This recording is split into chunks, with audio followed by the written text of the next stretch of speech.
नमस्कार, NMF news पर आप सभी का बहुत स्वागत। मैं हूं आपके साथ अभिषेक पुंडीर। प्राइवेट स्कूल आजकल जिस तरीके से मनमानी कर रहे हैं, वो एडमिशन के तौर टाइम पर हो या फिर जब आपके बच्चे स्कूल में पढ़ने जाते हैं वहां उनकी अलग अलग मांगे हो, उन्हें लेकर हो। प्राइवेट स्कूलों की मनमानी से आज के वक्त में हर एक माता पिता परेशान है। प्राइवेट स्कूलों में एक नियम है जो इकोनॉमिकली वीकर सेक्शन है, लगभग 25% उन्हें आरक्षण देने की बात सरकार भी कहती है, लेकिन आजकल के प्राइवेट स्कूल उस बात को नहीं मानते हैं। किताबों के तौर पर वो उगाही करना हो माता पिता से, फीस के नाम पर उगाही करना हो या फिर अपनी मनमानी फीस बढ़ा देने हो, ये सारी मनमानी जिस तरीके से आजकल प्राइवेट स्कूलों की चल रही है उस पर लगाम कैसे लगाई जाए और क्या कुछ अब मामला हाईकोर्ट में पहुंचा है और हाईकोर्ट ने क्या सीबीएसई को, क्या प्राइवेट स्कूलों को आदेश दिया है, इस विषय पर चर्चा करेंगे। मेरे साथ मौजूद है सुप्रीम कोर्ट के वकील सत्यम सिंह राजपूत। सर, बहुत बहुत स्वागत आपका, आप स्टूडियो में आए। धन्यवाद अभिषेक जी। ये जो इकोनॉमिक वीकर सेक्शन को लेकर मामला अब हाई कोर्ट में पहुंचा है, आप इस केस को लड़ भी रहे हैं, क्या याचिका लगाई गई कोर्ट में और क्या कोर्ट की तरफ से आदेश दिया गया? देखिए, ये याचिका जसमीत सिंह साहनी है, वो दून इंटरनेशनल स्कूल के डायरेक्टर हैं यूपी जोन के, उनकी तरफ से ये याचिका हम लोगों ने लगाई है दिल्ली हाई कोर्ट में। ये जनहित याचिका है। इस याचिका में उनका पहला डिमांड ये है कि जो प्राइवेट बेसिकली कॉमर्शलाइजेशन के अगेंस्ट है, जो एजुकेशन का कॉमर्शलाइजेशन हो रखा है उस पे है, और उससे जो बच्चे प्रभावित हैं, दो तरीके के सेक्शंस प्रभावित हैं समाज के। पहला ईडब्ल्यूएस, दूसरा डिसएडवांटेज ग्रुप के बच्चे।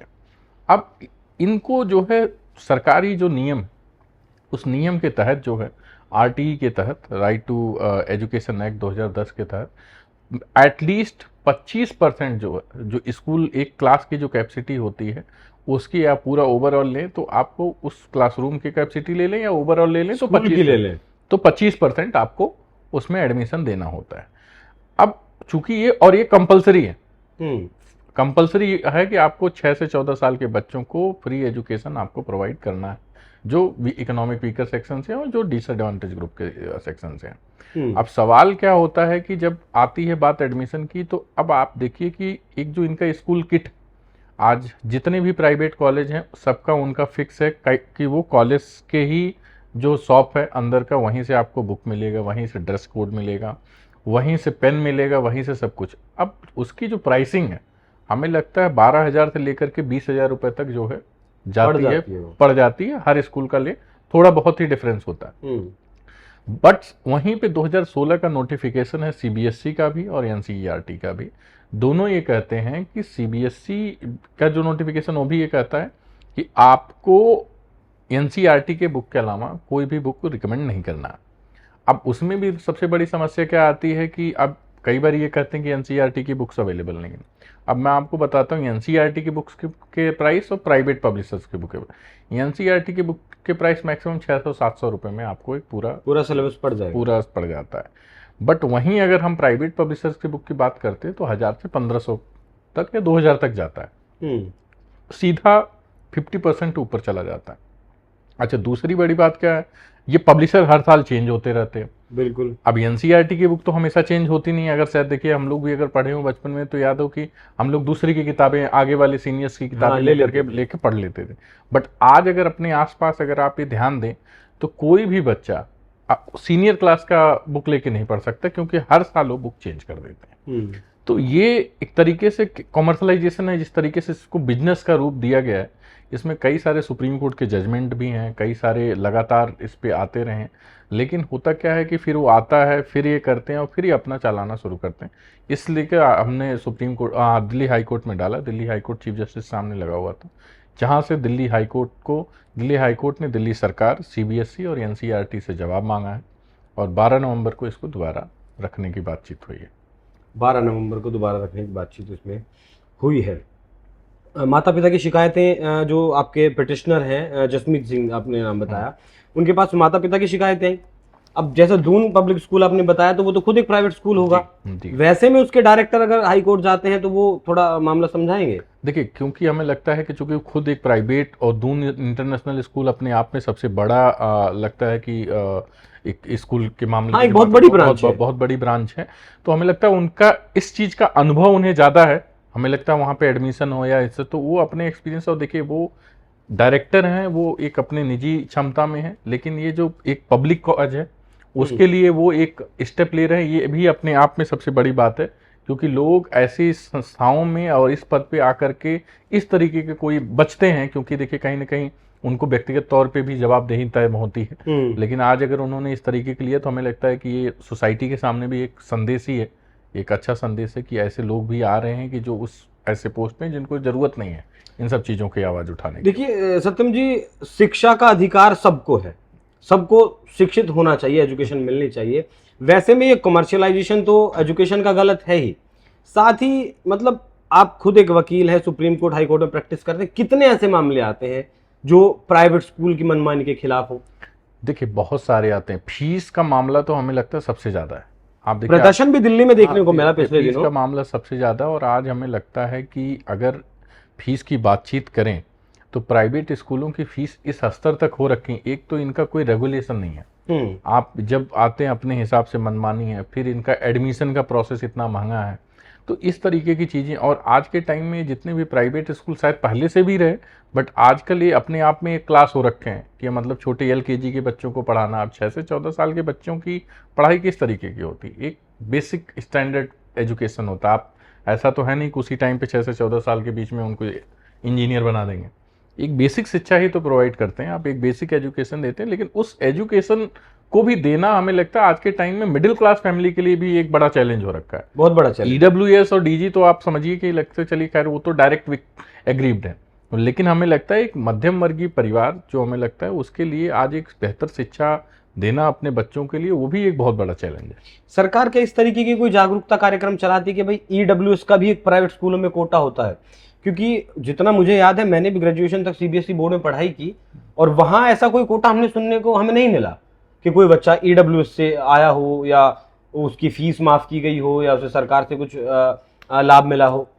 ये स्कूल के लोग बताते नहीं हैं कि ऐसी भी कोई स्कीम है। देखिए ये तो सबसे बड़ी बात है, आप सही कह रहे हैं, किसी तरीके का आप इस तरीके का कोई नोटिफिकेशन भी नहीं रहता है। और मुझे लगता है कि सरकार को एक तो एडवर्टीजमेंट, दुनिया भर के एडवर्टीजमेंट सरकार का इसका फंड भी होता है कि जितने भी सोशल कॉज से रिलेटेड जो फंड होते हैं या पॉलिसीज होती हैं उसको अवेयर करने के लिए जितने भी आप बैनर पोस्टर या जितने भी एडवर्टीजमेंट, एक प्रॉपर फंड है। और हमें लगता है इन चीज़ों को करना चाहिए और स्कूलों को भी अपने कॉलेज मतलब स्कूलों को अपने पास भी नोटिफिकेशन लगाना चाहिए कि भाई ये 25% जो है निजी बच्चों के लिए है। कोई क्राइटेरिया होता है कि ये वीकर सेक्शन के बच्चे या फिर उसके माता पिता की इतनी कमाई हो, इतनी आय हो, उस बच्चे को EWS के लिए तो सर्टिफिकेट ही बनता है EWS का।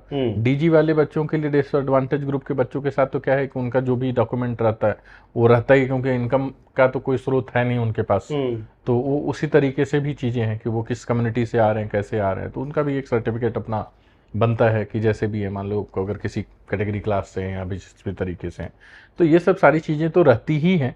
बट सवाल क्या है कि हमें लगता है कि 60 to 70% जितने भी ये पर्टिकुलरली EWS और DG ग्रुप के जो बच्चे हैं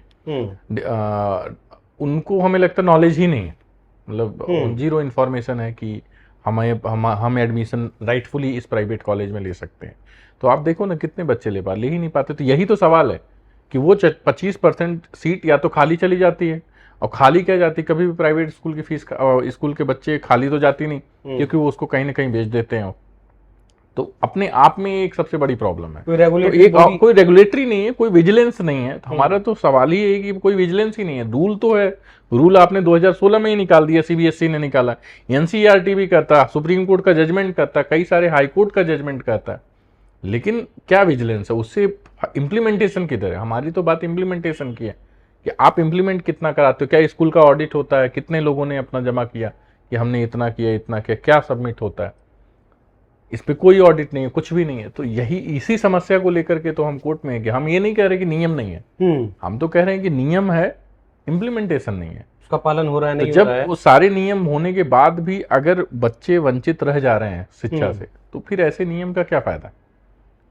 उसी चीज को लेकर के हम पेटिशनर को तरफ से हाँ, कम से कम एक रेगुलेटरी बॉडी होनी चाहिए कि जो कानून आपने बनाया है उस कानून का सही तरीके से पालन हो रहा है, पालन हो भी रहा है या नहीं हो रहा है। क्योंकि बहुत सारे माता पिता ऐसे हैं जो नहीं जानते कि इस तरीके का इकोनॉमिक वीकर सेक्शन भी कुछ होता है जिसके थ्रू एडमिशंस आप करवा सकते हैं अगर आप उस लायक नहीं है कि प्राइवेट स्कूल की फीस जमा करें। सत्यम जी, एक आखिरी सवाल मेरा आपसे, प्राइवेट स्कूल जिस तरीके से मनमानी करते हैं फीस बढ़ाने में, उसे लेकर के कोई कानून है सरकार का, कोई हाई कोर्ट का, सुप्रीम कोर्ट का कोई वर्डिक्ट है, कोई ऐसा आदेश है? देखिए, कई सारे हाई कोर्ट के भी हैं, सुप्रीम कोर्ट के भी हैं। मध्य प्रदेश हाई कोर्ट ले लो, या इस पे अनएडेड स्कूल का करके था, राजस्थान से गया था सुप्रीम कोर्ट में, उसमें भी सुप्रीम कोर्ट भी क्लियर करता है कि आप ये कम्युनिटी सर्विस है, आप ये कोई आपका बिजनेस नहीं है, बिजनेस मॉडल नहीं है।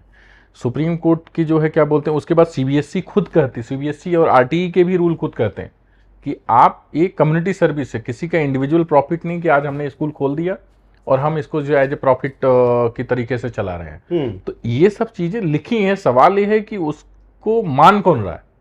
और जब हम उस चीज को इम्प्लीमेंट ही नहीं करा पा रहे हैं, तो मुझे लगता है कि जब जिस चीज का इम्प्लीमेंटेशन नहीं है और बच्चे जो अगर उस चीज से वंचित रह ही जा रहे हैं, तो फिर उस रूल और उस नियम या उस जजमेंट का कोई फायदा नहीं है।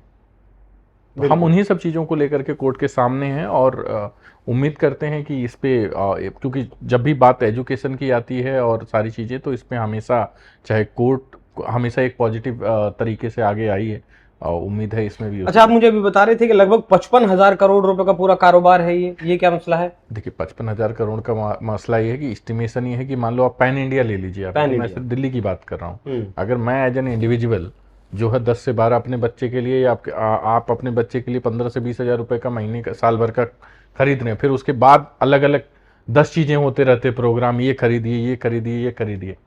तो अगर पर पर्सन 20,000 रुपए है या 15,000, 10,000 मैं कहता हूँ मिनिमम 10,000, तो ओवरऑल पैन इंडिया लेवल पे देखें ना कि कितना बड़ा बिजनेस है। तो बिजनेस ही तो है। आप उसके बाद भी फिर बच्चों को ट्यूशन जाना, ये जाना, 10 चीजें हैं। और आप उसमें देखिए ना, जब कभी आप फीस जमा करिए तो आप फीस का सेगमेंट देखा करिए, उसमें कई सारे सेगमेंट आते हैं, tuition fees, development charge, building charge, दुनिया भर की चीजें होती हैं। बट उसके बाद भी स्थिति ऐसे ही है। बहुत धन्यवाद सत्यम जी, आप स्टूडियो आए इस जागरूकता के मामले पर जानकारी। मैं आपसे चाहूंगा कि जब इस मामले की अगली सुनवाई हो, जब सीबीएसई का या फिर प्राइवेट स्कूलों का जवाब आए, उसमें जो भी कुछ हो उस कार्रवाई में, तो वो भी आप हमारे साथ साझा जरूर करिएगा। प्राइवेट स्कूलों की जो मनमानी है, क्योंकि शिक्षा एक ऐसा विषय है जो हर एक इंसान को मिलनी चाहिए, और प्राइवेट स्कूल शिक्षा के नाम पर जिस तरीके से कमर्शियलाइजेशन कर रहे हैं या फिर व्यापार अपना बढ़ा रहे हैं शिक्षा के नाम पर, उसके खिलाफ माता पिता को भी जागरूक होने की जरूरत है। सरकार को भी जागरूकता कार्यक्रम लगातार चलाने की जरूरत है, जिससे कि लोगों को पता चले, लोगों के भीतर तक ये बात तो पहुंचे कि ऐसी भी कोई चीज, स्कीम है। बाकी अगर आपके क्षेत्र में भी, आप कहीं जहां से भी हिंदुस्तान में इस वीडियो को देख रहे हैं, सुन रहे हैं, ऐसी कोई शिकायत आपके पास भी है, तो आप हमें वो कमेंट बॉक्स में भेज सकते हैं। बाकी इस विषय पर आप क्या सोचते हैं, अपनी राय में कमेंट कर जरूर बताइएगा। नमस्कार।